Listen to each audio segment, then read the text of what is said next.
प्रणाम जी। मनुष्य हर कोई मृत्यु से अमृत की ओर जाने की इच्छा करता है। उसी प्रकार हो सकता है देव और दानव भी वही चाहते हों।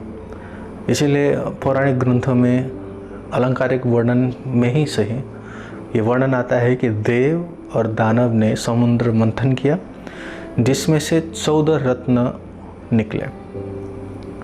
जो अंतिम था वो अमृत कलश था, जिसके अंदर अमृत था, और हर कोई उसी चीज़ के लिए लड़ रहा था।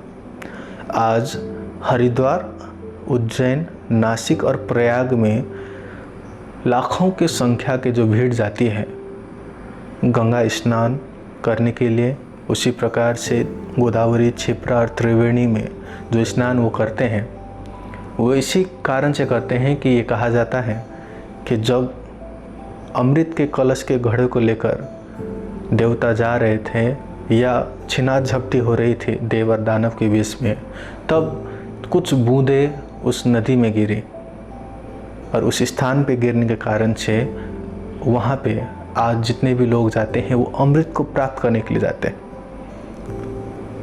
लेकिन क्या सच में वो अमृत आज भी है?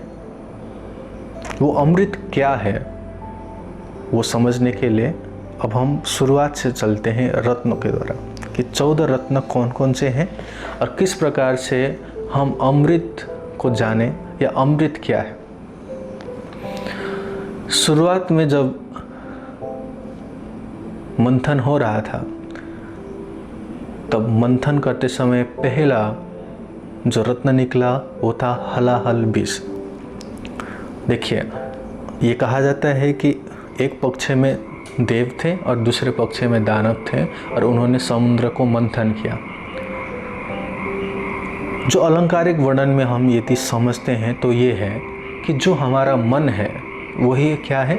समुद्र है। जो हमारे अंदर के विचार हैं, जो दो विचारें हमारे अंदर हमेशा रहता है, यदि हम चिंतन और मनन करते हैं तो उसमें से जो सार तत्व निकल के आता है वो रत्न है, जो ध्यान की स्थिति में आगे बढ़ते हुए हमें प्राप्त होता है। जब साधक पहली बार ध्यान में बैठता है, आधा घंटा, 1 घंटा, तो उसके अंदर से वो रत्न निकलना प्रारंभ होता है, जिसमें पहला है हलाहल विष।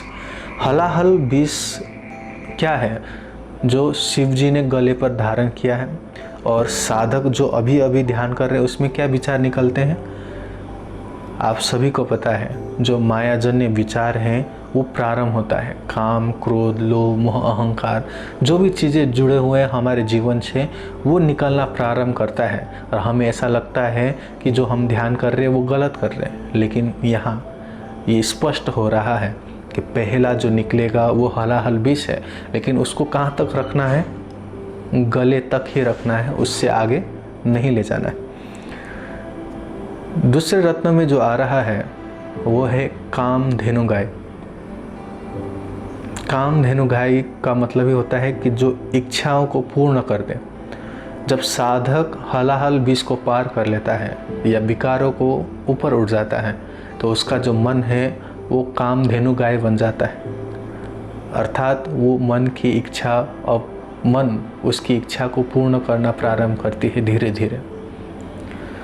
दूसरा कामधेनु गाय के बाद जो तीसरा रत्न मन के द्वारा उत्पन्न होता है वो है उच्चैःश्रवा घोड़ा। मन जब विकारों से परे हो गया और उसी प्रकार से इच्छाओं को पूर्ण करने लग गया, अब वो कहीं भी किसी भी स्थिति में उस लक्ष्य को प्राप्त कर सकता है। जैसे साधक बैठा और वो चाहता है कि मैं अपने भगवान, इष्ट या परमात्मा या ब्रह्म के विषय में ध्यान करूं, तो वो तुरंत उसका मन उस स्थान पर पहुंच सकता है और वहां स्थित रह सकता है। उसी प्रकार से साधक जब मंथन कर रहा होता है, चौथा रत्न के रूप में जो निकल के आता है वो है ऐरावत हाथी। ऐरावत हाथी इंद्र का वाहन है और हाथियों में जो राजा है उसको ऐरावत हाथी कहा जाता है। जब साधक तीनों ही रत्नों को पार कर लेता है और अपने इंद्रियों को पूर्णतया से वश में करता है, तब जाकर मन इतने बलशाली हो जाता है कि उसी को हम ऐरावत हाथी कहते हैं। उसी प्रकार से 5वां जो रत्न है वो है कौस्तुभ मणि।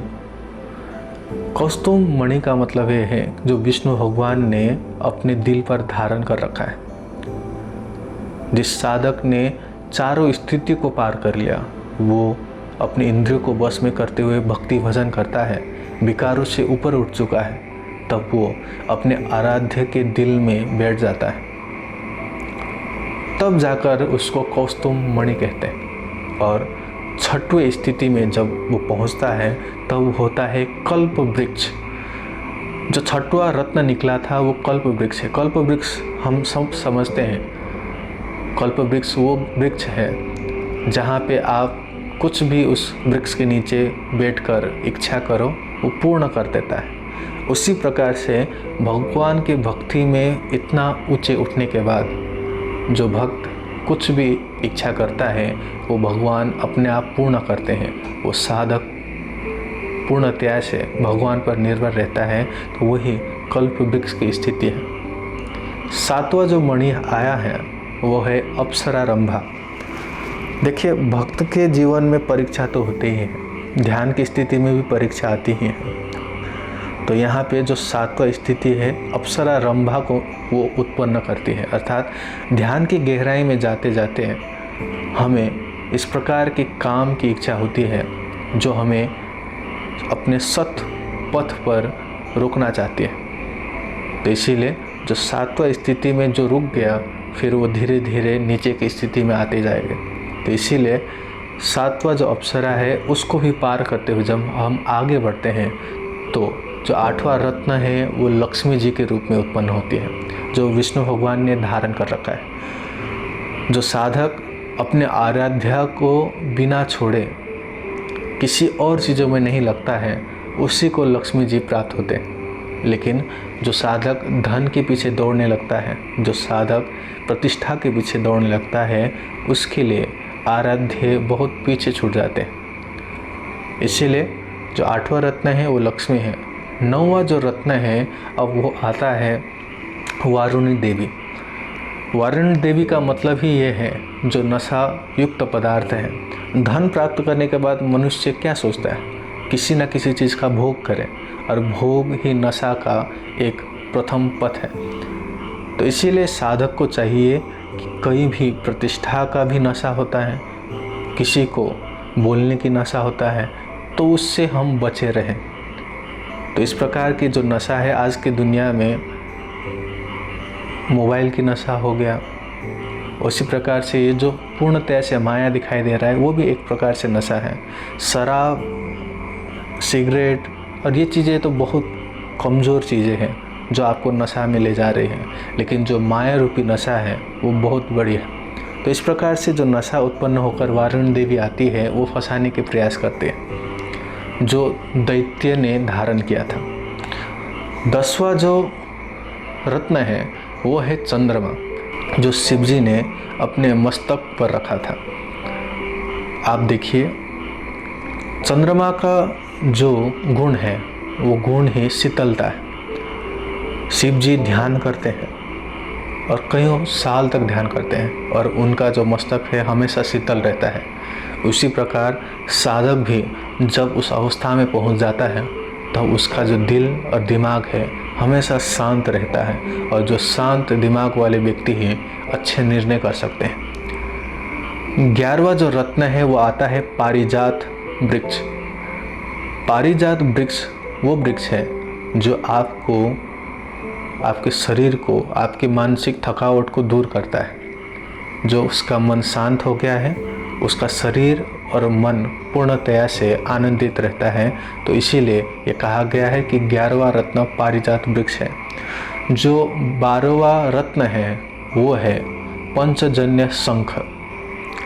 जो पंचजन्य शंख को कहा जाता है कि जो शंख है वो या तो शुरुआत में बजाया जाता है या अंतिम स्थिति में विजय प्राप्त करने के बाद बजाया जाता है। तो साधक जब अंतिम स्थिति में पहुंचता है तो विजय ध्वनि के रूप में जो प्रतीक है वो शंख के रूप में बताया गया है। और उसी प्रकार अंतिम में धन्वंतरी देवी है वो अमृत कलश को लेकर आपके पास आते हैं। वो 13वां और 14वां रत्न है। तो इस प्रकार से जो साधक हैं अंतिम अमृत को प्राप्त करने के लिए इस 13 चीज़ों से गुजरना पड़ता है, तब जाकर उसको अमृत कलश मिलता है। और वो अब साधक नहीं रहता है, बल्कि वो क्या बन जाता है? वो बनता है ऋषि, वो बनता है योगी, और उसके पास अमृत रहता है।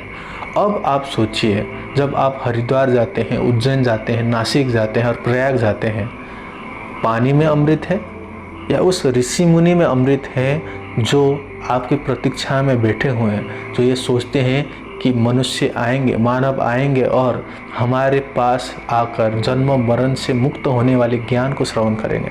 लेकिन आप तो सिर्फ वहाँ पे नहा के वापस आ जाते हैं। लेकिन आपको ये जानकारी लेना ही होगा, ज्ञान प्राप्त करना ही होगा और मनन चिंतन करना ही होगा कि आप अमृत लेने के लिए गए थे और अमृत ऋषि मुनि के हृदय धाम में बैठा हुआ है। तो आप से यही प्रार्थना है, आने वाले महाकुंभ में जब भी आप कहीं कुंभ मेला में जाएं, कहीं मंदिर जाएं, कहीं पे भी आप जाएं, आप उस ऋषि मुनि से ज्ञान की बात कीजिए और वही आपके लिए अमृत का काम करेगा जो मृत्यु से परे ले जाता है।